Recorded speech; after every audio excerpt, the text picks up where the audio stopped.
గత ఎన్నికల్లో నాకు ఓటు వేయని వారిని కూడా అడుగుతా ఉన్నా. రకరకాల కారణాలు అయి ఉండొచ్చు, కానీ వాళ్ళందరినీ కూడా అడుగుతా ఉన్నా.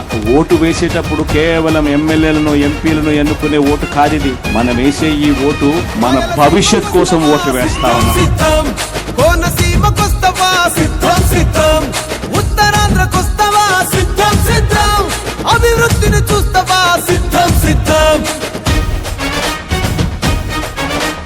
పల్లె పల్లెకొస్తావా సిద్ధం సిద్ధం, ప్రభుత్వ బడికి వస్తావా సిద్ధం సిద్ధం, గ్రామ సచివాలయం వస్తావా సిద్ధం సిద్ధం, వాలంటీర్ల చూస్తావా సిద్ధం సిద్ధం.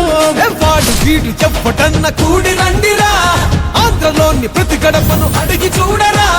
పెద్ద కొడుకులాగా జగన్ సేవలు చేస్తున్నాడంటూ మళ్ళీ తప్పక ఫ్యాను గుర్తుకు ఓటేస్తామంటూ ఇటు పక్క ఒక్కడు అటు పక్క 100, ఎవరండి చెప్పినా